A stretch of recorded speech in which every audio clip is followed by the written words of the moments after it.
Good evening. I'd like to call this meeting of Peters Township Council to order for Monday, November 28th, 2022. Roll call. Ms. Janifeld? Hi, I'm here. Dr. Porosco? Here. Mr. Curry? Here. Mr. Steigel? Here. Mr. Kozer? Here. Mr. Lewis? Accounted for, yes, sir. Mr. Ross? Here. Okay, all rise for pledge of allegiance.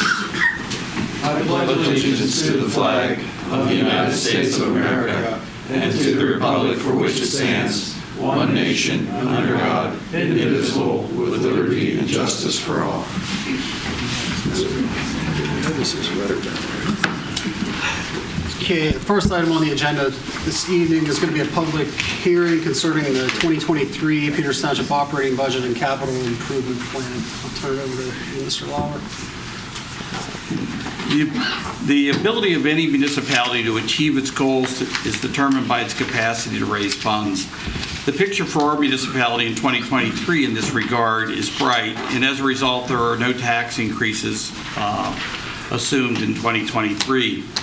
In 2023, it is estimated that 67% of the Peters Township total revenues of $23,068,198 will be derived from taxes. The township anticipates collecting approximately $15,349,000 in tax revenue, and of the taxes levied, earned income tax and real estate tax are the most significant. The earned income tax is a 0.5% tax levy against the wages earned by township residents. In 2023, earned income tax will account for $7,458,000, or 49% of the taxes levied for general government. In our current year, earned income tax revenues are estimated to exceed the prior year's receipts by 7.5%. When we were putting together the 2023 budget, we took a bit more conservative approach, not knowing what's going to be happening with the economy in 2023. The real estate tax is a tax levied against the assessed value of property located in the township. The responsibility for establishing the assessed value of properties rests with Washington County. The budgeted receipts for the real estate tax assumes a property tax millage of 1.7 mils, the same rate levied in 2022. In 2023, real estate tax will account for approximately $5,560,000, or 36% of overall taxes levied. The real estate transfer tax is a tax levied on the value of all real estate transferred in the township. The township's levy is 1% of the total value of property transferred. In 2023, revenues from the deed transfer are estimated at $1,900,000. We will be carefully monitoring the deed transfer tax since receipts from this tax are directly impacted by mortgage rates. In 2023, the township estimates that revenue from non-tax sources will equal approximately $7,719,000, which is 33% of total revenues collected. Charges for services equal approximately $3,770,000, or 49% of all non-tax revenues. It's the township's policy, wherever possible, to charge fees for specialized services. The township's goal is to structure these fees in a manner to cover the total cost of providing the related services. Fees are collected for the charge for the collection and disposal of solid waste and recyclables. Zoning and building permit fees offset the cost of municipal services associated with development activities, and the cost of recreation activities are largely covered by program fees. I think it's important to note that the contract for solid waste collection and disposal expires at December 31st of next year. The township anticipates there'll be significant increases in the rates for this service in 2024. One of the things that we're in the process of doing is reviewing all of our fees to make sure that they're appropriate in terms of being able to cover the cost of the services that they're associated with. In 2023, Peters Township anticipates receiving grants of $2,452,000, or 32% of the township's non-tax revenues. An important ongoing source of grant funds for Peters Township is the Pennsylvania State Liquid Fuels Program. Under this program, the state provides individual municipalities with a portion of the monies derived through the imposition of a statewide gasoline tax. In 2012, Peters Township began receiving a grant allocation under the Natural Gas Impact Fee Program, and in 2023, revenues from this source are budgeted to be $474,000. And as you would expect, as the price of natural gas has gone up, the amount of fees collected under this program have gone up correspondingly.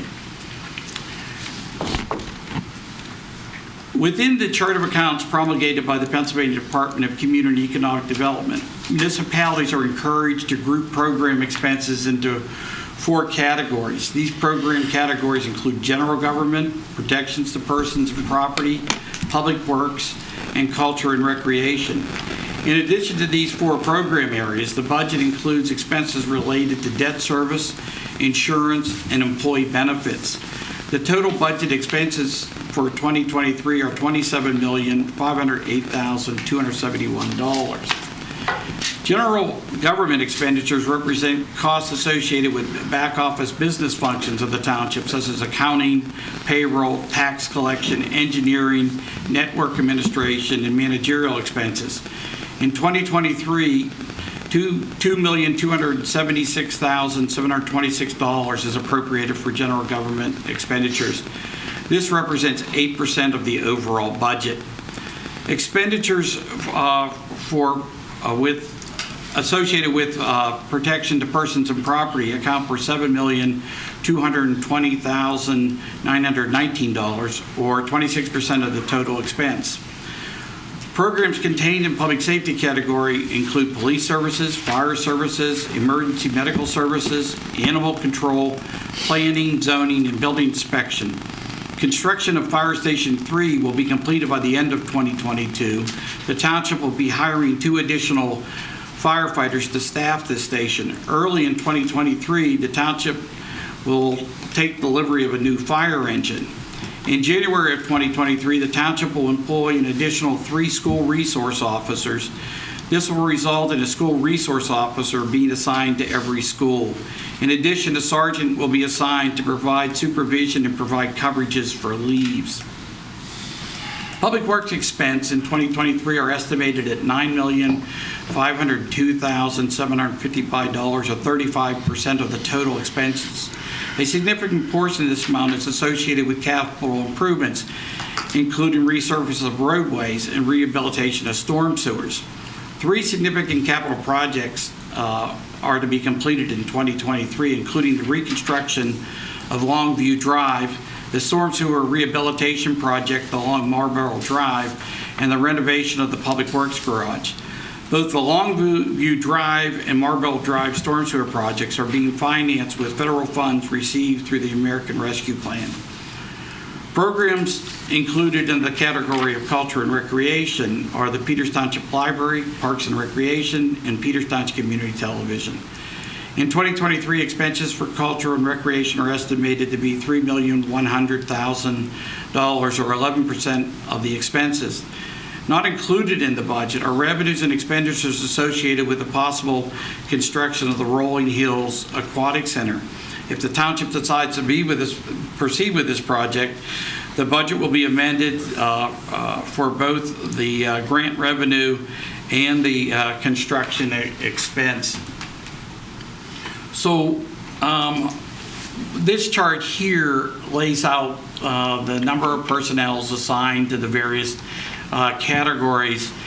What's significant for next year is what I spoke to, was the fact that there will be 3 additional police officers who will be assigned as school resource officers, and in addition to that, there will be 2 firefighters hired. To give you an idea of what the cost of that is, and these are the total compensation. This is not just salaries. This is salaries and all benefits. 2 additional firefighters will cost $236,000. The 3 school resource officers will cost $307,965. The bulk of that will be reimbursed by the school district, and the township's additional cost, because these people will be, 2 of the 3 people will actually be working over the summer, will be $60,175. In terms of capital projects, this pie chart's kind of back to normal, what you would expect to see, in that the vast majority of the capital expenditures are associated with projects in the Public Works Department. There is a whole list of these projects that show in the preliminary budget. The ones that I do believe of note are the road maintenance program at $2,200,000. This is significantly higher than what we would normally see, but what it takes into account is the reconstruction of Longview Drive. And again, that's being funded with federal funds. In addition, the storm sewer program, this is the project over on Marlboro Drive. We sent this out to bid last year, and this is kind of the number it came in at. We're hoping when it goes back out to bid that perhaps that number will be more in line with what we would expect to pay for this project. The funds to do this project are also coming from the federal funds that the township received. And then finally, the other one-time project is the renovation of the Public Works Garage. The area for the locker room and restrooms and gathering area are really not suitable with the number of employees we have at this point. So the intention is to renovate that within the space of the existing garage. So that pretty much summarizes the 2023 budget. If anybody has any questions or from council or the audience. Paul, what in that grant total, 2.452 million, what does that encompass? I sort of. It encompasses liquid fuels. Liquid fuels money. It encompasses money that we receive to help offset pensions. It also includes money that gets transferred to the Relief Association for the support of the volunteer fire company. And then there's also money in there that we receive for impact fees related to unconventional gas drilling. There are other sums, but I think those are minor. Yes. In terms of, but that accounts for the bulk of it. And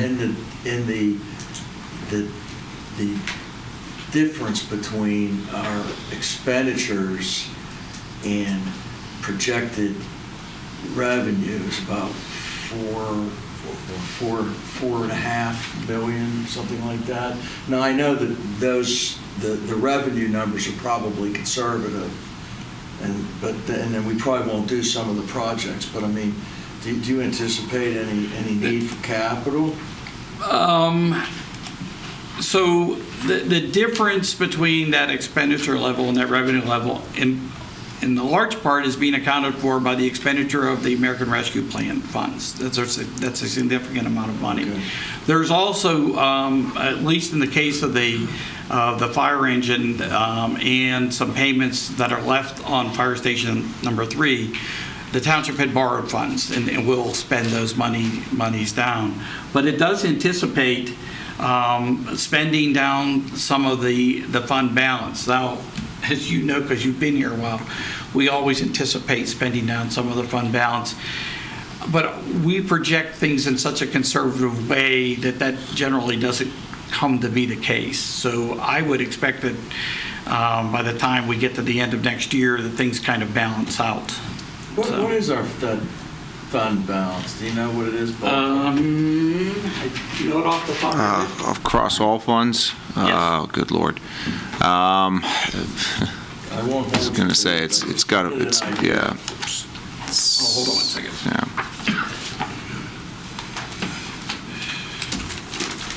Across all funds, It's anticipated at the end of next year to be $12,978,000. That's our- which that's is like- well in excess of what the recommended amount is from the Government Finance Officers Association.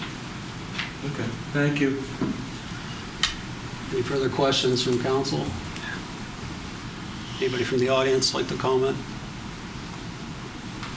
I'll make a motion that we close the public hearing. Second. You mean, I think there are was- you asking about public comment on this right now? Yeah. On the public budget. hearing- On the public budget. hearing matter. Regarding the budget. The budget. Oh, Lord. Okay. I have 3 issues, so I don't know if they can be addressed or not. You're going to need to come to the podium. You're asking for audience comment, that's coming. Well, yeah, we're just comments regarding the budget presentation that part. Mr. Lauer just presented. Was the aquatic center part of that? Well, I guess no, kind of. if you want to Yeah, come up with a comment about the Aquatic Center, this might be appropriate time. Yeah, I'm not sure. Because it does affect the budget.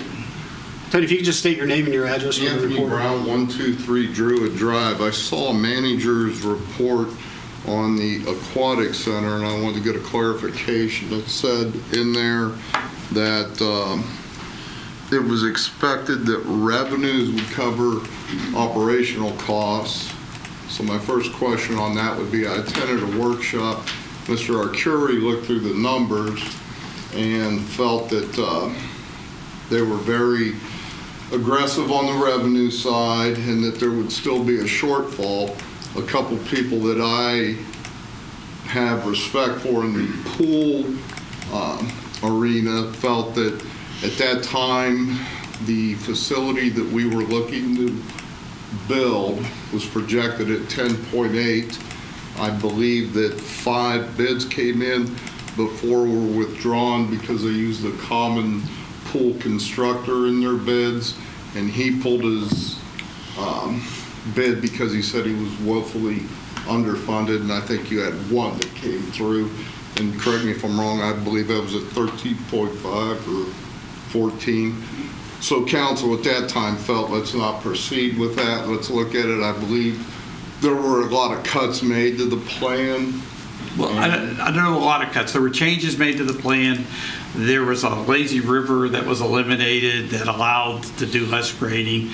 We're going to have the answer to your question in terms of what the pool is going to cost on December 15th, because that's when bids will be opened up. And what's going to occur between December 15th and the time when a decision needs to be made, which is at the latest, the first meeting in February, council's going to have an opportunity in a workshop session to talk about the cost of construction, and we're also going to talk about the cost of operation.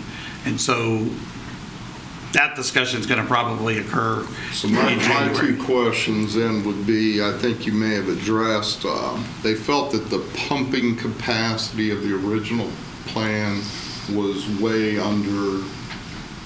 underpowered, that it would not be able to handle the lazy river and the pool. So you're saying now that the lazy river has been eliminated? The lazy river has been eliminated. I would question to whoever you talk to, because who's designed this pool is Council Hunsinger, who probably designs more pools in the United States than anybody else. No, So I agree there's would trust their differences of expertise, opinion. and I'm not in a position to judge. But they said there was 1 pump, and there were quite a few comments in regards to that. But if the lazy river is removed, that probably takes away that. The funding aspect then, I keep seeing in reports $30 per household.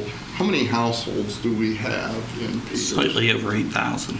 So 8,000 times 30 brings in 240 grand. I think that $30 is just for the average assessed house, which is like 300 and But if it averages out times 8,000 or so, gives you a number. roughly. You know, and what that is the cost associated with the debt service. And again, That I doesn't can't- include capital then. No, that is the cap. So I'm a simple man, as my relatives will tell you. So I take 30 times 8,000. I get 240 grand. I believe Mr. Burquest at the workshop that I attended said because of our great rating, we would get like a bond at maybe 1.5? Not anymore, you won't. That's my next point. So I was looking at 0% interest. 240 grand over 30 years only raises 7.2 million. I don't understand, and I'd like for somebody to explain to me how when we discuss 30 or 40 a month per household, which won't allow them to utilize the pool. I think you have to buy a membership. How does $30 a month build a $10 to $60 million pool? Well, and again, I think this isn't the place to discuss this. I think the place to discuss this is in the workshop. But I'm not allowed to talk at the workshop. That's correct. So I don't have those So numbers in I front guess of me that's up to you. tonight. Somebody that knows math better than me should explain to me how we put out figures that people run with. In fact, I have a neighbor that moved in that, and I know it's incorrect, went and signed his family up at the rec center because somebody at the rec center told him it's $20 per year family membership would entitle him to use the rec center and the new pool that's going to use it. And guess what? The high school pool, because we're going to be using the high school pool. No, that would be wrong, whoever told that him would that. be wrong. But this is the kind of information out there, and people keep quoting this $30. I don't understand it. It doesn't make any economic sense. And I'm not here tonight prepared to be able to discuss that, but I will be prepared to discuss this. But it was. It wasn't Paul, a report. With all due respect, it was in the report. Gary, you're asking me to go back to something that's been months ago. No, this And was just published 2 days ago on Facebook. Your manager report that you just read from, it said, I don't want to get too contentious, it said $30 per month per house, or per 30 per year per household. And I did not publish anything on Facebook, I can tell you. No, it was the township manager report. I can share it with you. But if you don't feel that you put out $30 per household per year, then No, and I think it is something similar to that. I just don't see how that makes any economic sense, even at 0% interest. 30 times 8,000 is 240 grand. If you went 50 years, that would be 12 million. At 0 interest. But, How does that make sense? well, and This is again, not I'm a not topic here that tonight is to talk about this, but focused on Well, this is what I asked But during it's- public speech. there are- I want to talk about Aquatic Center, the Druid Hill, the Druid Cell, Druid's on the, and I don't know what I could discuss. well, Druid's when. on the agenda, so you can talk about that during, Even the cell tower portion? I don't think that's part of it. that's That not, just but be you under can talk public about other comments. audience Yeah. comments. That's under public audience comment. So my public comments now? No, we need to close the public But we hearing. need to close the public hearing Okay, so Aquatic Center's over as far as y'all were at this point in time. concerned, and, okay, I would just like for somebody to explain the economics. Wes, I think there's still a lot of questions in the minds of the council here as Well, well. the other issue was, the same people said the operating expenses were woefully underfunded.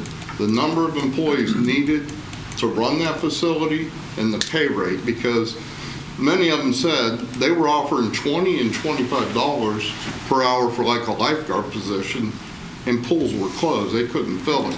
I believe in the proposal that you mentioned, they were paying people $8 an hour. Yeah, minimum and I don't wage. think we've ever seen a good, I think we all have the same questions you do. We don't have the information yet. You know, so I And the think we're trying to information that get you're it. reciting is all prior to COVID-type developed incidents, and there obviously has been an impact with resources of getting people to work and the rate that they're being paid. Right, I think people would like to know. We're going to know, okay? yeah, You're just You- premature. You don't need to speak to me in that tone. Let me finish my All right, sentence. I'll be quiet. You don't have to be quiet, but don't treat me like a minion. $30 published, or 33 in the past, times number of households, makes no economic sense. If it makes any economic sense to you, what the operating cost on this proposed facility is, great. I would also like to know what it costs to join the facility. I would also like to know if anybody's ever entertained a private group coming in. I understood that who's that people in Bethel Park? Cool Springs. Cool Springs had offered at one point. Have we ever entertained working with them again, or any facility like that? Then you join. The people that use the facilities pay for the facilities. I'm not going to join the facility. And I know that a lot of people on Druid Drive aren't going to join the facility. But we have to fund it. We already funded the purchase. We funded the bulldozers. We've done our part. Thank you. Anybody else in the audience have any comments? Hi, Ann Shaner. Good evening. Is it on? Okay, 123 Robin Hood Lane. I just, Mike, I'm here because I think I saw, I might be incorrect, but did I see $25,000 for a comprehensive planning thing? Did I see that in the budget? Yes. That's correct. Okay. So, anyway, we've spent, what, $30,000 last time on consultants? Are you planning on bringing? Well, it was a lot more than that. Was it? Yeah. And that number there is what we would anticipate spending towards the end of next year. But I think that overall project, even as an update, is going to be a lot more than that. It's going to be more than that. Okay. Well, my concern is that, I don't know, was any summary ever submitted about the last comprehensive plan? Like, how much did we accomplish on that? I'm sorry, I still work. I'm an old lady, but I still work, so I don't have time to read everything. That's why I have to come here and ask you these questions. But because I really don't know, I just feel you don't follow through on what your comprehensive plans are. Actually, there were major changes to the zoning ordinance based upon the comprehensive plan. Because I can remember, I attended those meetings, and the gentleman who we paid to come and tell us what was wrong or what we should do, if you remember, I remember them saying over and over again, if you don't get some multifamily dwellings in this township, you're going to be in deep doo-doo, okay, with your tax revenue, with your revenue base. And I don't, tell me where there's multifamily dwellings, okay? Because I don't see them. On Brookwood Road, there's, I think, 2 developments there, 1 or 2. Well, you know what they're meaning. They're meaning affordable. Oh, yeah, they're not affordable. No, I'm talking affordable. That's what they told us, because they told us everywhere they thought we could have planned some nice developments. And the zoning, I don't think, happened to make that possible. Okay? Because all I see are big mansions going up. And that's not going to sustain us. Because they told us, I don't even remember the year, but they said 30 years from now, you're not going to be able to sustain yourself tax-wise if you don't get some multifamily dwellings in here. And it's the same thing with our school district, okay? I asked one year, how many new children did we get into the school district? Somebody told me 3. You all didn't. I asked school board members this. And then the next, I said, how many have you had this year? They told me 12, and they were excited about that number. Compared to Cannon Max 3,000, I don't see where that's impressive. We built a brand new school up there and paid all that money. So listen, some of you know me, you know what I am, okay? I go around door knocking because I have constituents out there. All right? And they have complained a lot about this, telling me, they want to see some action from you people. So if you're going to do a comprehensive plan, I want something to be accomplished as far as what our tax base is, because we're not going to be able to sustain ourselves on this. We need to bring young people back into this township, young people in multi-family dwellings. Okay, Pete, they don't have to all be making the big bucks, because we need children to attend our school too. That's all I have to say about the budget. Thank you, ma'am. Any other comments? Okay. All right, so we do have the motion and a second on the floor to close. All in favor, say aye. Aye. Opposed? Okay, public hearing is closed. Thank you, sir. That's all you needed for Very good. That's it. Thank you. Goody, goody. Next item will be approval of the minutes of the council meeting held November 14th. So moved. Second. Motion and a second. Any further discussion? All in favor, say aye. Aye. Opposed? Carries 7-0. Next item will be approval of the transcript of the conditional use hearing held September 26th. So moved. Second. Motion and a second. Any further discussion? All in favor, say aye. Aye. Opposed? Okay, that carries. Special reports, there are none, so we're to audience comments. This is an opportunity for members of the audience to address council on a non-agenda item for up to 5 minutes. Cell tower. Cell tower. Cell towers, this is it. Anthony Brown, 123 Druid. Does anybody know how long that work's going to go on? Supposed to be 2 weeks, I thought, wasn't it? 2 more weeks? No, or am I confusing that with the gas line? I'll be honest with you, I did not hear, we haven't heard a date when they're going to be completed. I don't know that. Is there any way we can check on that? I'll give you this. I've been active on that issue and making phone calls. There's no more trailers left on the road undernight with no reflectors on it and no cones or anything. They're parking in the yard, so my neighbors are not happy about that their yard's getting torn up, but they aren't in agreement to do this.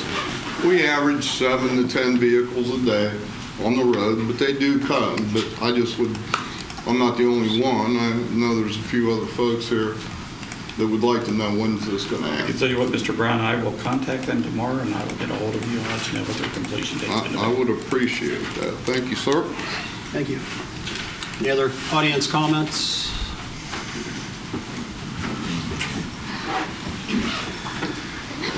I did not intend to come here and talk, but I thought it was a public meeting that didn't allow public comment.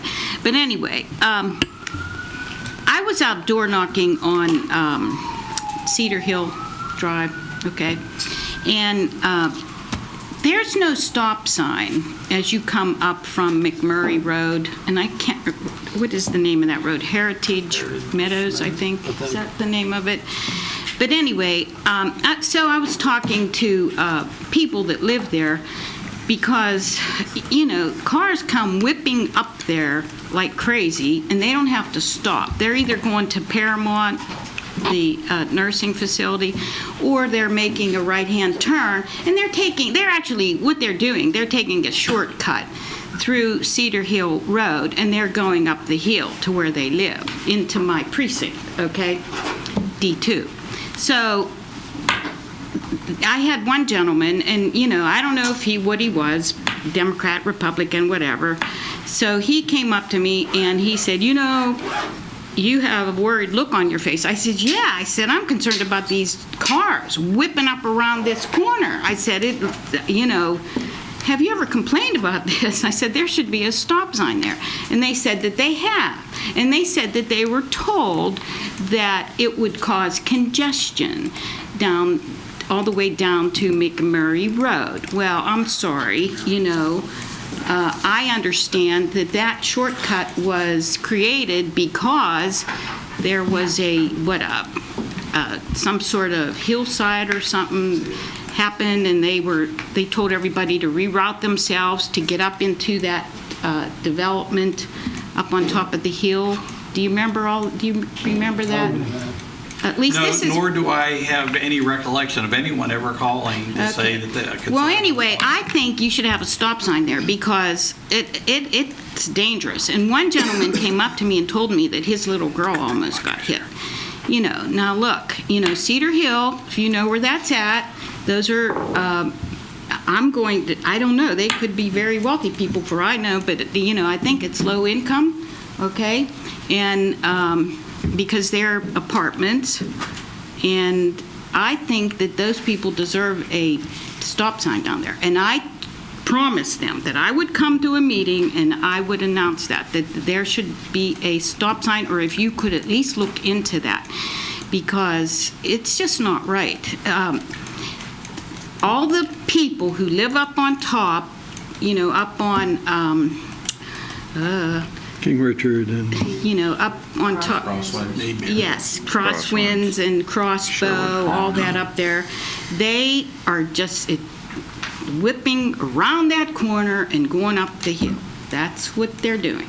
because, I don't know, I'm not going to call them lazy people, but they could go down to the red light where you can turn in up on, instead of going up to Aldi's, you just keep going up the hill. They could go up that way. But I think what they're doing, maybe a lot of them are coming from Pittsburgh and they're coming down McMurray Road and they're just going straight through the crossroads and then turning up there. And those people that live over there on Cedar Hill Road, they deserve better. They really do, because I spend a lot of time over there talking to constituents, and they're whipping up around that corner, and it's not right. So I've announced that, and I will come back and remind you. Okay. Oh, isn't that, what's the street at the top of that hill? Isn't that two-way, isn't there stop signs on both sides? No, but where she's speaking, I actually would agree with her. And you picked a good night to come because Mr. Mudry, our traffic engineer, is here, and I'll have him go out and take a look at it. That, when you come off of East McMurray Road and you go up to where that T is, there is no stop sign there. And so you just continue around that. They just... Yeah, but aren't there stop signs on both sides? Yes. Coming towards the both ends of the T? Yes. Right, there Coming are. down toward McMurray. Yes, but you know what? Be realistic. People coming down from Paramount is not that often, okay? You'd be better off if you didn't have a stop sign there and you put the stop sign where it is coming up off of McMurray Road. I'm telling you, I spent a lot of time over there. Go over there yourself and you're going to see the cars come one after another just whipping around that corner and going up that hill. But there is a stop sign at the end by the dumpster. Right. So when you come up and you make that right, You have to make a left. right. Well, they don't stop by the dumpster, trust me. They don't Well, stop then the by. stop sign isn't going to work if nobody stops at the stop signs. But what I think the appropriate thing to do is next time Mr. Mudry's out here, we'll have him take a look at it. All right. That works. Thank you very much. Thanks, Ann. Yeah, other member of the audience wish to comment? Okay, seeing none, looks like there's no unfinished business, so moving to new business, the first item will be a discussion of the no parking zone on Druid Drive. So, as we had discussed previously, this happens to be the picture on Google Maps of Druid Drive in the vicinity of the area in question. And as luck would have it, there is at least one, if not two, landscaping vehicles there. I had asked Mr. Mudry to take a look at this and make a recommendation, and he's here tonight, can explain his recommendation. The other thing we did was to survey all the people who would be impacted by this, who live in the vicinity of this, and without exception, the people who live in this area would prefer not to have a no parking zone created.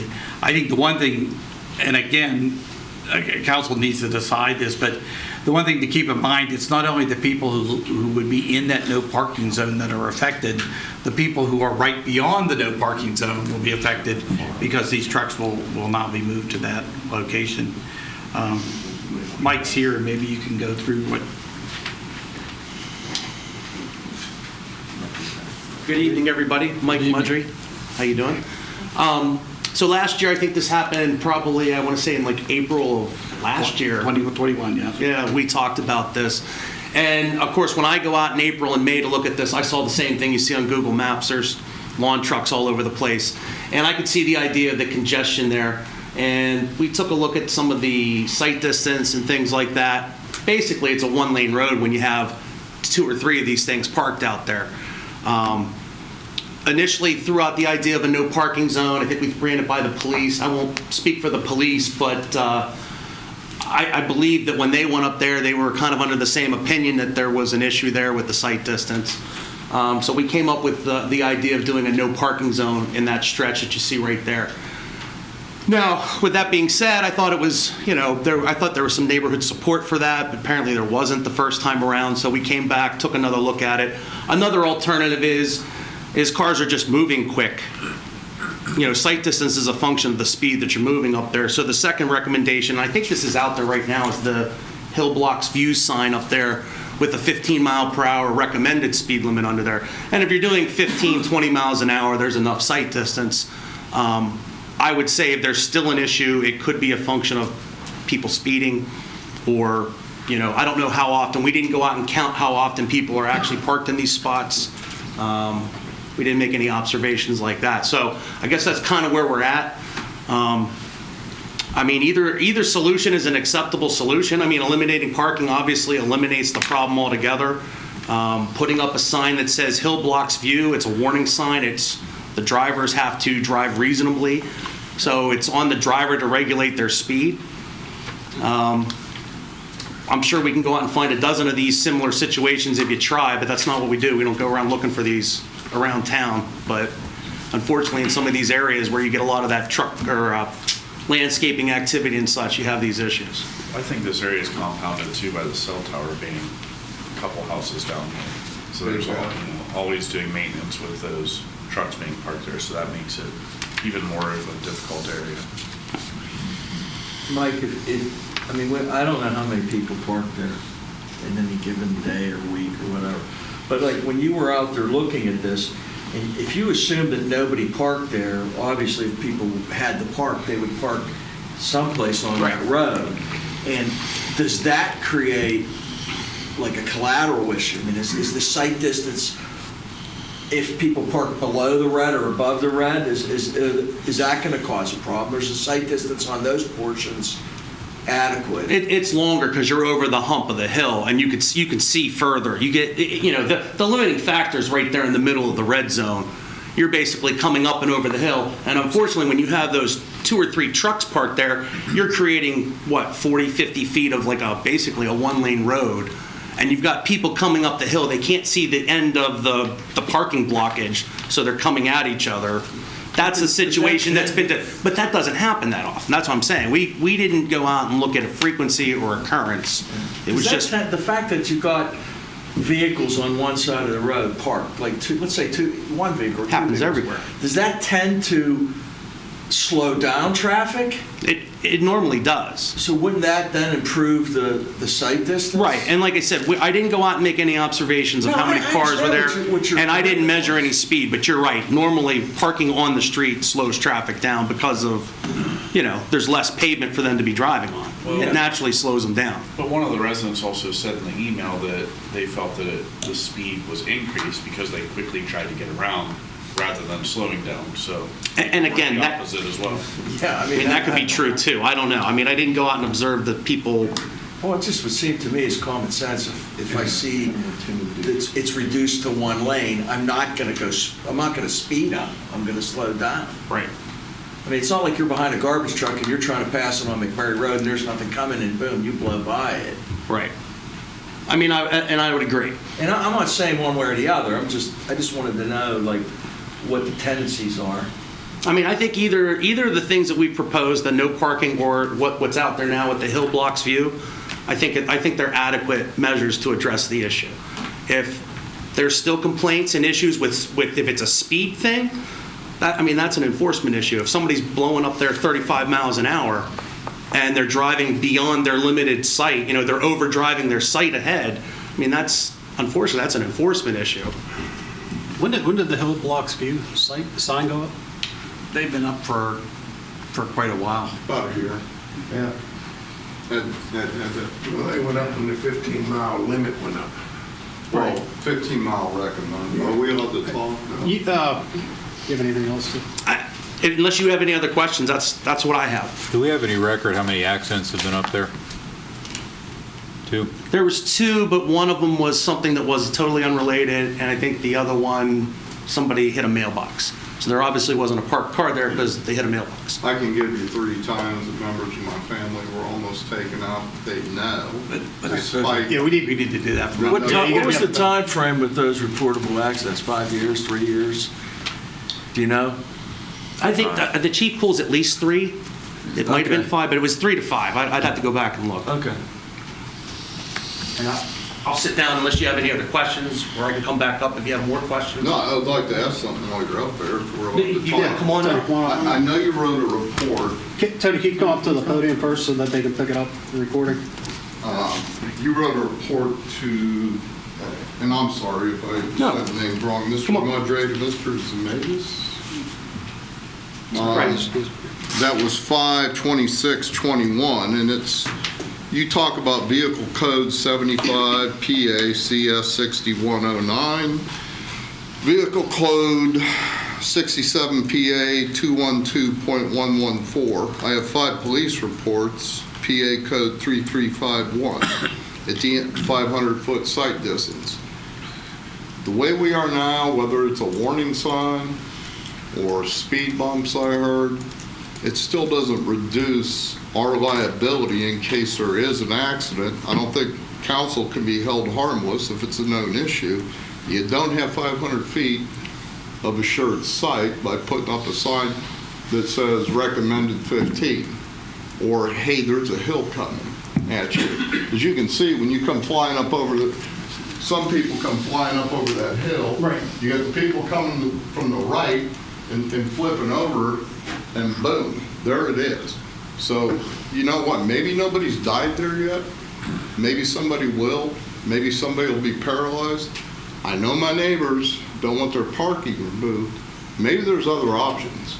If you made it one way, I wouldn't prefer that, but that's, if you only have one lane, one way, that removes this. Maybe you can work with some of these property owners, as the police have notated, they're in violation every time they come out. I have about 8 police reports here. They talk about the hazard. They continuously cite that we are in violation. So how do we get around this? One way, help them build parking on their own property? I don't know. But I do know that if we don't do something, we're not in compliance with the law. And that's the biggest problem I have, is that we have a paper trail of a half dozen police reports that come right out and say there's a hazard there. And I don't know, Mr. Smith, you might be able to speak to this. Does that present a liability issue? I mean, it all does, but that speaks to, we have insurance coverage. It's not as though we wouldn't be covered as a result of this. We have our traffic engineer making recommendations, looking at it. I think the problem we have here is that it may be, Mike knows the town better than I do from a traffic standpoint, this probably isn't unusual.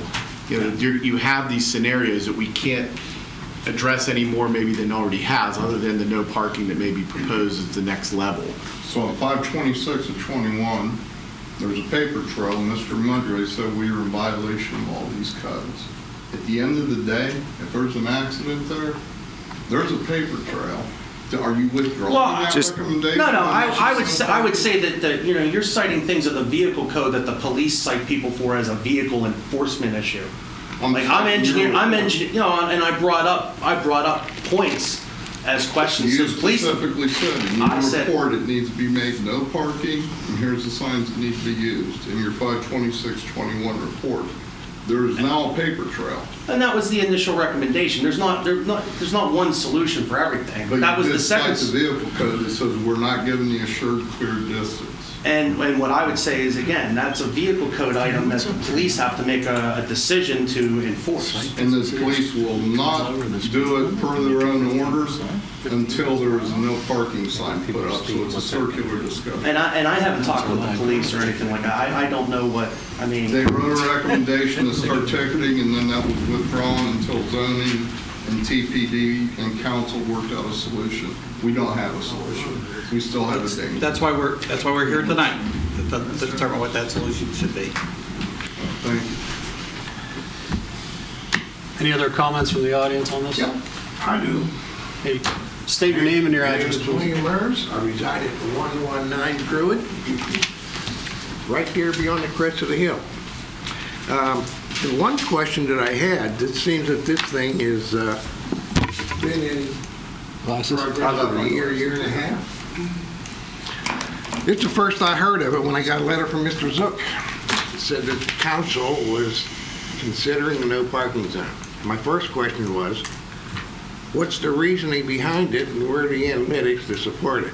I think I heard some of those tonight. So I won't pursue that any longer. I was going to ask about accidents. I've lived up there for 37 years. I haven't heard a crunch yet, but you said there's 3 of them. I won't go into that either, other than to say, the problem on that road is not parking, it's not speed limits of 15 at a hill, it's speeding, flat and simple. 25 mile per hour limit on all township roads. My frontage is 125 feet. Cars should take approximately 5 seconds to transit the rest of my property. I timed one today, it was 3, okay? They're going a hell of a lot faster than you think they are. You need what they did over on Center Church Road. I lived on Center Church Road. They parked a car over there with a policeman, with the timers, and they started issuing citations. You hit them in the pocketbook, they're going to start listening. Anyhow,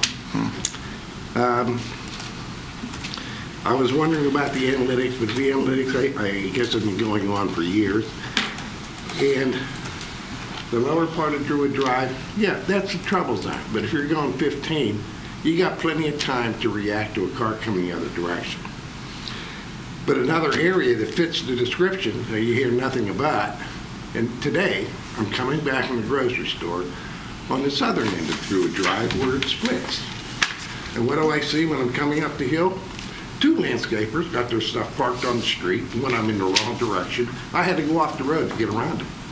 You know, that there should be a no parking zone because it is only a 1 lane, but it's not.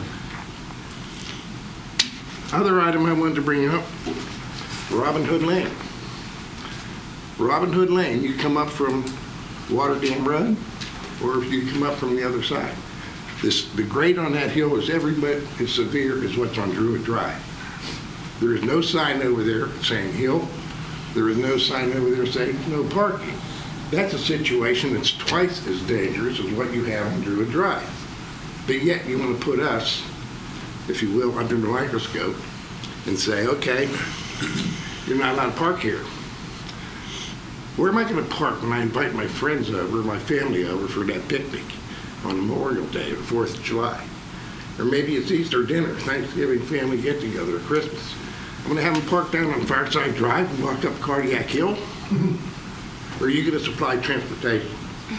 I know that's a little bit of sarcasm on my part, but I don't want my relatives walking up Cardiac Hill.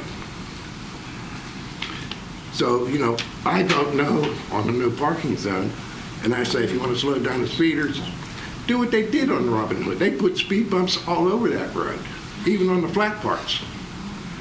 The one's Put gone speed in front bumps on of Druid. Ann's house. Pardon me? Yeah, I said the one in front of your house is now gone on Robin Hood. No, I'm not on Robinson, but I'm saying they're No, the one in front of Miss Shaner's house on Robin Hood is gone now. Well, I don't know which ones are there, which ones are gone, but I know I hit that. I mean, I went down that road today going to Giant Eagle, and I bet you there's 5 or 6 at least, if not more, between Center Church and Robin Hood. Mike, is that a feasible option, placement of speed humps in that area? I mean, that could be one of the solutions. That's why I said it's not a one size fits all. There's a combination of some enforcement, but if you can get the speeds down to where I was telling you, if it's 15, 20 miles an hour, it's not a sight distance problem anymore. You have enough sight distance, even if it's parked cars there. So what do we need to do about that? Is there a traffic There's a study process we need? for that, and it starts out by surveying the people on the street to find out whether or not there's an interest in it. It's also, there are criteria for the amount of cars that travel and the speed they are over the speed limit. I don't know this. We can go out and do that, but I can tell you, I don't think you're going to hit that criteria on a street like Druid. Paul, are we able to do video surveillance for speed? We have that ability, yeah. We do. Yes. Can I ask a question, or do I need to? The 500-foot. I know my time's up, but if I may. No, there is no time. Oh, I'm sorry. It's an agenda item. I looked over there before. We're not running it Said for zeros. No, I almost lost my train of thought. Oh, there were, excuse me, surveys done of the residents, and it wasn't until I received a letter from Mr. Zook that I knew about the no parking zone. This has been in progress for a year and a half? In 2021, when this came up, we reached out to the people who would have had the no parking signs in front of their homes. When we- 111 to 118. But when we knew that this was going to be part of this meeting, one of the things that Mr. Zook and I talked about is that the people who are impacted are not just the people in the no parking zone, but also the people who are immediately adjacent to the no parking zone. So we reached out to everybody in the zone as well as the neighboring property owners. Okay, well, Mr. Brown just said that zone ended at 118. That's why Originally, yes. Recommendation. that's why I never heard anything about Yeah, it till now, because 119. again, when it was going to come in front of council, I think the people right on the other side of the zone, because this truck that's parked there right Park now in front of your house. is going to park in front of somebody else's house that is right beyond the no parking zone. That's my concern, I agree. that everybody should know. That's why I say if you know, keep it at 2 lanes rather than no parking. That's all no parking is going to do is take away, as came up before, the restriction of slowing down, and people are just going to continue going 35, 40 miles through there. I mean, they are. Because I said, okay, if the speed limit's 15, how long should it take for them to transgress my garage? Yeah. Yard. My lot, my frontage. And what is it at 25? And I forgot to bring those calculations with me, but they're like 5 and 3 or 4 seconds, and people are going by in less time than that. And unfortunately, they're all our neighbors. That's the biggest thing. I know. And I understand everything you're saying about the traffic. It's people on my street that's a loop street that go too fast. It's just bizarre that we have no regard to what is a I reasonable don't know how many times I speed. say there's another person that doesn't know how to read. You know, you come into the township, I mean, it says Township roads speed limit is 25. It doesn't say, 25 or, 26 or 30 or 35. It says 25. But people don't know how to read. But anyway. Mr. Mudry, how about rumble strips? Would that be a potential alternative? Or some I mean, maybe? and when we go through this, when we do the traffic calming stuff, and Mr. Arcuri can tell you, there's different things besides speed humps you can try. They have like inverse rumble strips, which are like thick pavement markings, or you could actually roll rumble strips into a street. Or maybe there's different ways you could do that. Maybe like some of those beautiful white candles you put in my front yard? Yeah, sure. Does that affect snow removal? There you go. I mean, it's a maintenance issue. I mean, it's a pavement marking. It's thick enough. The plow does hit the ground, but I mean, they usually I know. pavement markings need replaced every year or The two. rumble strips on Robin Hood, I think, were a waste of effort. They did not accomplish their. Do we have any speed counts up there at all? Have we not We have recently? not done that up there. I mean, that one might be nice to know. See, I think we should pursue some type of traffic calming before we just decide that these individuals can't park in front of their houses. But Because again- then, I agree with you, Paul. All you're going to do is you're just going to push the traffic further down. You push the parking further down, and it's just going to be a domino effect. Yeah. People at the top are going to park at the end of the zone, which means that the next person has to park in front of their neighbor's house, and so on, down the hill. Per Mr. Perosco, Yeah, but at the end, you're Per still Dr. going to get down the bottom of the hill. You're going to have people who don't There's have a still place gonna to park be people then. parking there. I mean, when somebody moves in, you're gonna have a moving van. It's really, they're not gonna walk that furniture up to the house. I mean, that's gonna take, a day or half a day, right? I mean, I think, listening to Mr. Mudry, it's enforcement of speed, and that's going to reduce all of this. I would think. Yeah. So that's gonna be- except for one thing. So when we talk about the state regulations and driving code, and it says 500 feet of distance, is that based on a certain mile per hour? I mean, you're going on the vehicle code, and I probably looked it up for that May letter. I'm not an expert in vehicle code. No, I mean, the police- we could go back and look at that, and then, again, the police have to interpret that in a way that they're going to enforce it also. So it was very clear as far as 500 feet of distance and that we're only at 125 or whatever, but is that based on 500 at 35? Or is it 500 period? No matter the speed limit, because I would. I'd have to go back and look it If I had up. to guess, I'd say it varies. I mean, if you're going 80, the sight distance is a lot shorter. No, It's a I lot mean- further than I if you're going understand 20, in life, in real life, just Yeah. like putting up a speed sign in real life doesn't mean everybody drives that speed. But what I'm saying is the vehicle code, 500 feet at X amount of hours, mile per hour, or is it just 500 feet? Because putting up a sign that'll say, we're going to enforce this at 15 doesn't reduce liability.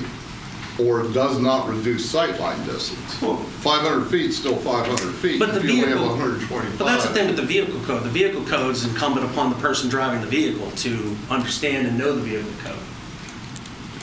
You know, if you're not supposed to park within X number of feet of a stop sign or a fire hydrant, we don't go out and post every fire hydrant. We don't go out and post every railroad crossing. I mean, what's in the vehicle code? I mean, it's unfortunately on the driver to be responsible to know that, and then up to the police to see a violation, interpret the code correctly, and then issue a ticket, and then have a magistrate actually enforce it. I mean, there's a lot of steps. And that would be a good thing in case somebody got injured or died. So this is my fear, especially Halloween. I was scared to death. I'm scared to death every Halloween over what occurs here and people driving through here. All I'm saying is assured sight distance is not happening here on anything unless you make it no parking or one way. And I don't see any way around that, and I don't see any way to reduce liability, and there's not going to be anything that's going to be hold harmless to a known situation presented in advance. Those are my thoughts. So what I think the direction I have from council is to go and do a traffic study, determine whether it meets the threshold for traffic calming. Is that what I heard? Traffic calming does not. I'm trying to get direction from council. That was my idea, because I mean, I agree with Tommy that ultimately enforcement is would solve the problem. I don't think that's never going to qualify. I would agree here's with the you. issue, I though. would be shocked. I mean, I've been on a committee for a Rolling while, trips I mean, I can tell you it's never going to qualify. It would be nice to know if people are speeding up there, because I know sometimes it looks like people are speeding and they actually aren't. But the problem with enforcement is unless you have a policeman sitting up there. I'm not suggesting that we enforce, I mean, I would like to know what the. We can't ticket somebody, though, based on a video camera, right? You cannot, and what you got to keep in mind too is it's 10 miles over the posted speed limit before you can ticket. Yeah. And the other thing Dr. Prosco said that you throw into the mix is the cell tower guys are out here 3-4 times a year. They're backed all the way up to that hill. So they're taking, in the old days, they used to park you in your own driveway. So you add that to the landscapers and the normal parking that goes on. We have an issue all the time, so it gets back a lot to the cell tower too. I guess even though we don't allow single poles in Peters, doesn't matter if they run a big single pole up and they run one bracket over to the West Penn Tower. So I guess that's our way around. Yeah, that's kind of, I think we're outside of the scope. You got to We're beyond all that. It's a lot of fun for us to look at our. All right, is there anybody on council that would like to make a motion on how we move forward with this? I make a motion that you evaluate it for, what we just. Traffic calming. Traffic calming. I don't think it's going to qualify, but I think the information would be useful. Okay.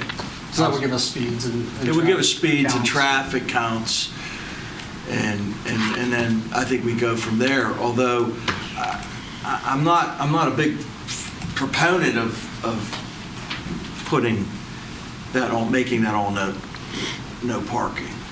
I mean, I think that I think Mr. Kozer's probably right. There's got to be, we should at least consider calming measures versus making it no parking. I'll second. All right, my comment would be, I appreciate everybody's focus on this particular street, but the problem is more universal, and it is related to speed throughout our neighborhood streets. And I don't know when I've last seen a traffic effort, stopping people in neighborhood Based upon the streets. number of tickets issued, I think they're out there, so. Well, I know when we got those grants for speeding, I think the majority of that was Route 19. Yes, well, that was. I mean, I don't think they're going to, write too many tickets on. But maybe we need to encourage the police department to take a more visual impact into these various neighborhood streets. And I mean, the problem is if we wanted to, the police could write tickets all day long. I mean, I and can magistrate's going to waive them. But Right, I can sit on my front porch and, people speeding down Johnson Road, I mean, it's all day long. I mean, the 2 weeks they had a speed trap set up there last year, it stopped for maybe 10 days after that. Then once they figured out the police were gone, everything went back to the way it was before. But that's the source of the nemesis that we're all The problem we encountering. have now is everybody drives these big SUVs, which the speed humps, back when, we were younger and you had a Cavalier or whatever, I mean, the speed hump actually meant something, Now Well, yeah, you didn't want your wheel to Right, fall now you off. just go over the top of it, it doesn't make any difference. Okay, we have a motion and a second on the floor. All in favor, say aye. Aye. Opposed? Okay, it carries 7-0. Mr. Cycler, if I could, just for the record, there were 4 emails sent in, and I just want to read the names and the addresses. Each of these are in opposition to the no parking zone. Mary Ray Rocco, 107 Druid Drive. Michael Nelson, 113 Druid Drive. Michael Rivson, 117 Druid Drive. And Katie Usack, 118 Druid Drive. Okay. Next item, another traffic issue, the discussion of pavement markings at the intersection of Valley Brook and Route 19. So this was actually something that Ms. Shanafeld had pointed out concerning the intersection of Valley Brook and Route 19. When you're coming from this direction, people are having a hard time discerning how it is they should make that left-hand turn and to stay on Valley Brook. I talked to Mr. Mudry, and I think there are a couple solutions to this that we could look at, and maybe Mr. Mudry can comment. I thought we were just going to do those dashes that go. Yeah, that's Not a yellow one of the line, but solutions. like, I've seen that where they have the little line. Paul's not good at artistically. That's right. He made it a solid line, but he's got the Mike, right. you have to come up to the mic. I'm sorry. Yeah, Paul's got the right concept with that first one. I think that's the easiest one to do. What else? Do you want to go to the other ones that you had? This is normally when you have an arrow, and we'd have to get, all these things we'd have to get PennDOT permission from, by the way, so. But this is normally when you have an arrow that switches to a green ball and you're still allowed, but I have seen these used where people don't understand that the oncoming traffic is still coming. I mean, we could certainly ask for this sign to be put up also. And then Paul, with the flashing yellow arrows, the new thing now that's coming in. I did tell Paul, when you're coming up Valley Brook and you're looking up the hill there at 19, unfortunately the mast arm's not long enough. I would say that this would be your most drastic measure, but we would unfortunately probably need a new mast arm on that corner. So it goes from a couple $100 of paint or a sign to $40,000 for a mast arm to get something like this up there. So you know me, I like to go in like little smaller incremental steps. So I think the first thing would do would be, unless I'm missing something here on your comment, would be to look at the skip lines and reach out to PennDOT about the skip lines and the sign. That makes sense to me. And just to remind everybody, unfortunately in Pennsylvania, municipalities own all traffic signals, no matter what roads they're on, even they're on state roads. And especially the pavement markings are the responsibility We've been reminded of that. of the township. So I just wanted a friendly reminder. So skip lines, PennDOT will be like, sure, go ahead and put them in, but you're maintaining You gotta them. maintain it. Yeah. But I can certainly move ahead with that. If you had any questions, I'd be happy to. No, that would be good. I happened to see 2 accidents like a couple days in a row for that exact reason, and that's why I brought it up. Right. But then I see on a daily basis, Route 19 in Old Oak. Yeah. Right. Did you ever look at that area? Yeah, we talked about that. Me and Mr. Zamitis talked about that earlier. There are 2 posted signs, That say, what are they? left turn or yield to oncoming traffic. It's just the placement of them I was kind of thinking could be changed. So the one is when you're coming down Old Oak, it's off to the left and it kind of gets lost in the brush. Right. And then there is one on the light, but there's so many lights, Right.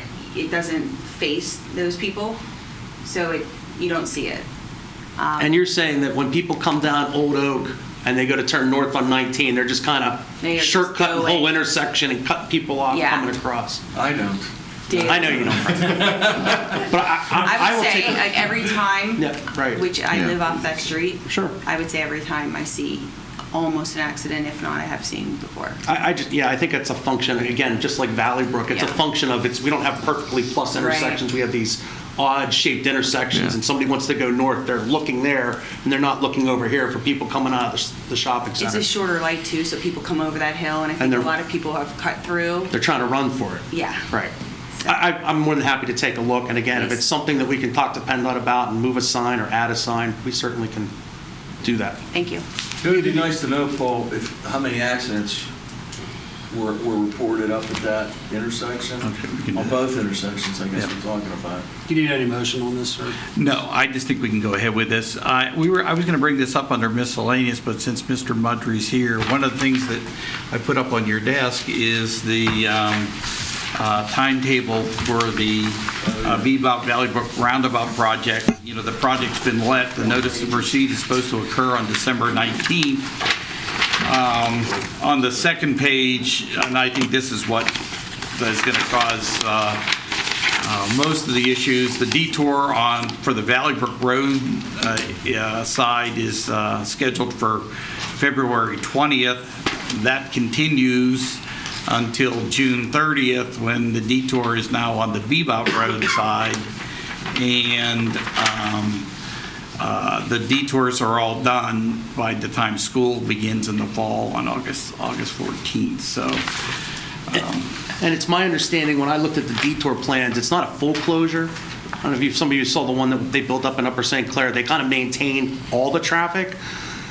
Instead of spending 2 years to construct it like they did in Upper St. Clair, they're going to close it down in at least one direction. So it'll be a directional detour. So maybe the northbound people on Bebop will be able to keep using the intersection, but if you're going southbound, they might loop you around just to give them space to work. I think that's a good idea because they're talking about being done with this by Thanksgiving next year. So it's only going to be one construction season, according to them, if they can stick the schedule. Thank you. Okay, item C, the resolution amending the Peters Township Transportation Capital Improvement Plan. So there are two parts to the traffic impact fee program. The first is the capital improvement program, which designates which projects in town these funds could be used for. This year, we're proposing to amend the plan to add 2 additional projects. The one is this intersection at Just About Road and Sienna Trail to try to tee up this intersection a bit more. The other is the intersection of Frobe at Sugar Camp Road. Now, just because it's a project's on this plan doesn't mean that it's necessarily going to get done in any near future. But this particular project is likely to move ahead because there's development occurring in that area. But the good thing about the capital improvement program is it does a couple things. One, it gives us leverage with the state of Pennsylvania to have intersection projects included in their traffic impact fee program. I mean, their traffic impact program. The roundabout down here and the intersection of Thompsonville, Bebop, and East McMurray, one of the reasons those projects were able to move forward is that the township inside of this plan identified these as needs. And so therefore, even though we don't have any money in those projects as it ended up, that's part of the reason why they have moved forward. The other thing is it allows us to do projects ourselves that might and use money to accomplish projects that we have designated. So for instance, I think the best example is Rolling Hills Drive. A large portion of the township share of Rolling Hills Drive was accomplished with those funds. And then finally, it's like this project, it provides us guidance that we can provide developers to do projects designed to implement intersection improvement projects as developments occur. So for instance, when the Frobe farm project moves forward in our capital improvement program is a realignment of Meredith Drive and Frobe. And because that's there, we're able to point to the developer and ask that, in fact, that be incorporated into the development. So there's real value in this capital improvement plan, even if a lot of these projects, in terms of them actually occurring, are probably somewhere in the future. Takes a resolution of council to adopt the plan. It's going to be my recommendation that we adopt the capital improvement plan. It's been reviewed by the by the traffic impact fee committee and recommended, so. I'll make a motion that we adopt resolution number 11-03-22, amending the Peters Township Transportation Capital Improvement Plan. Second. Motion and a second. Any further discussion? The audience? Okay, all in favor say aye. Aye. Opposed? Carries 7-0. Mr. Steigel also making the motion that we adopt ordinance number 879, amending the Peters Township Code of Ordinances. Second. Okay, there's a motion and a second on that one. All in favor say aye. Aye. Opposed? Carries 7-0. Item E will be a change order for traffic control equipment and supplies, the intersection of Route 19 and Waterdam Road. Yes, as you'll recollect, this pole at Waterdam Route 19 intersection was struck by a vehicle that caused us to have to replace the pole and the mast arm.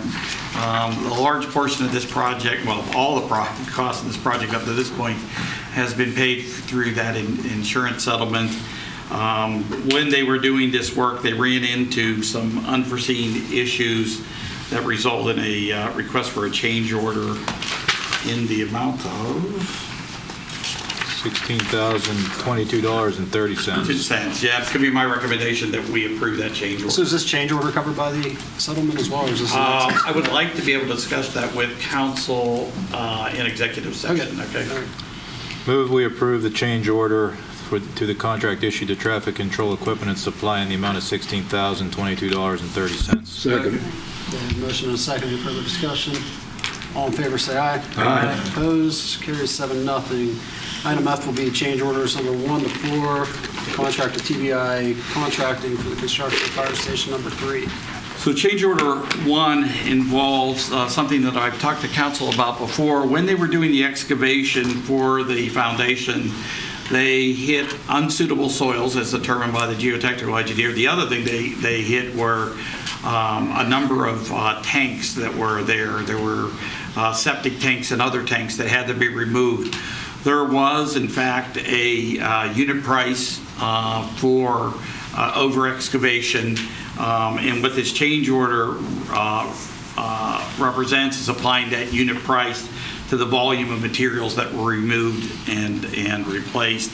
And that's change order number 1 in the amount of $64,037.30. The second change order relates to some work for electrical connections and telephone connections that were added to the project after construction had begun, and that is an amount of $7,598.55. The plan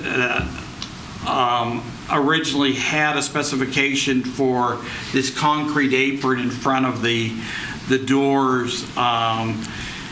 Because of the unsuitable soils and also because of how wet the conditions were out there, it was the recommendation of the geotechnical engineer that a different specification be used to construct this, and that pad be placed over over stone as opposed to being poured onto the ground that was out there. And that resulted in a change of $1,986.50. And then there was a deduct of $1,053 changing the service line from ductile iron to PVC pipe. These changes in total represent $72,569.55, which is an increase of 1.95% over the total value of the contract. And it's going to be my recommendation that council approve change orders 1 through 4. So moved. Second. Motion and a I second. have a question. Did we do any kind of phase 1 when we were buying this property? I don't think we talked about that. I think I raised the issue that I didn't think we did an adequate job of the geotechnical investigation to see what was there. Well, There was, but this is not an environmental issue. This is a geotechnical issue, and there were core borings done on this site prior to design. But when they did those core borings, they didn't hit these tanks and that, so. I would think on something like that was previously industrial in nature, they could have run a ground penetrating radar over it pretty quickly and found any anomalies. I mean, I've seen that done on a ton of projects. I think that was a huge miss. So it's like they were playing Battleship, and they just missed all the No, they didn't even do it. tanks. Well, I mean, when they did the core borings, Yeah, they didn't hit basically. anything. They just bored in the wrong place, essentially. Yes. It sounds like it's not an environmental issue that would really be costly, though, for any cleanup, right? No, it's not an environmental issue. It's a geotechnical issue. Right. There could have been a lot worse, thankfully.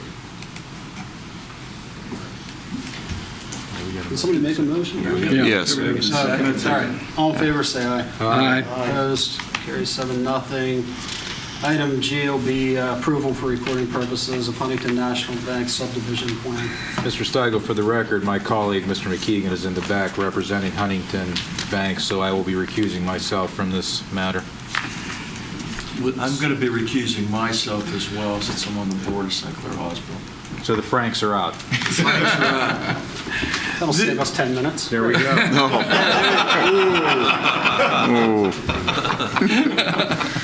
This is actually a simple subdivision. You're taking two pieces of property and combining them into one. So, I mean, it's really straightforward. It's been reviewed by the Planning Commission and recommended for approval. There were conditions that were placed upon it, and those conditions have all been met. So it's my recommendation that council approve for recording purposes the Huntington National Bank subdivision plan.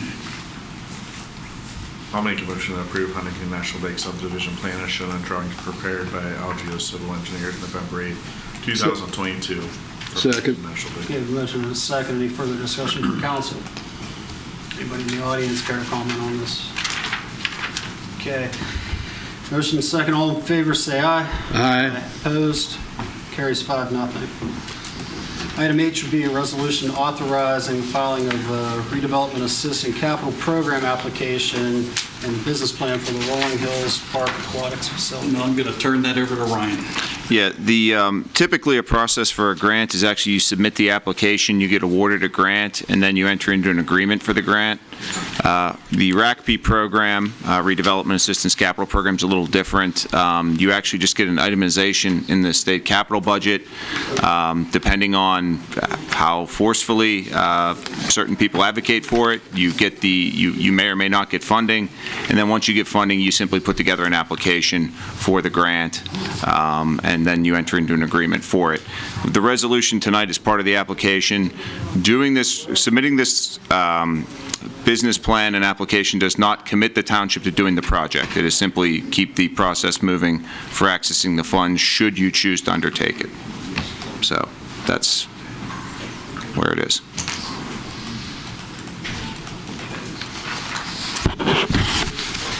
Anybody want to make a motion on that? I move that we adopt Resolution 110422, authorizing the filing of this capital improvement application. Second. Okay, motion and a second. Any further discussion from council or the audience? Okay, seeing none, all in favor say aye. Aye. Opposed? Nay. Okay, carries 6-1. Payroll and bills. Mr. Chairman, I have reviewed the payroll and bills. I found it to be in order. I move they be approved as submitted. So moved. Motion and a second. Any further discussion? All in favor say aye. Aye. Opposed? Carries 7-0. Not seeing any correspondence. Reports. Does anybody have anything they'd like to discuss under the reports? All right, we'll come back. Miscellaneous Rolling Hills Loop Road naming. Mr. Koser had asked that this be placed. Yeah, in discussing it last time, we were bantering around the idea of using some sort of, golf theme. I mean, not that I'm trying to usurp authority or like that it's my, goal that someday I can go up there and say I came up with this idea, but I was... Well, knowing you, it's Bogey Drive, right? Give me some credit. Ooh, that hurts, Frank. I know, I'm just You're kidding. just picking on me tonight. I know, sir. I was going to suggest, because the road terminates where the clubhouse used to be, that we name it Clubhouse Way. I don't know how you all feel about that, but I'm just throwing that out.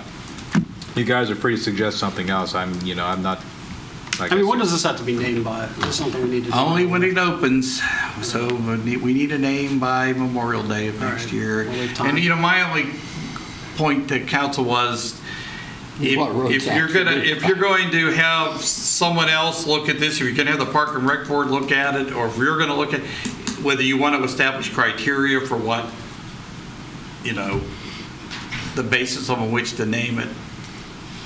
Well, I don't think we should do a contest Yeah, like that we was did kind of last time. ridiculous last time. No, Well, it I came don't out think a pretty contest simple. works for this. Yeah, I mean, 50 people recommended the same thing. Go figure. Yeah.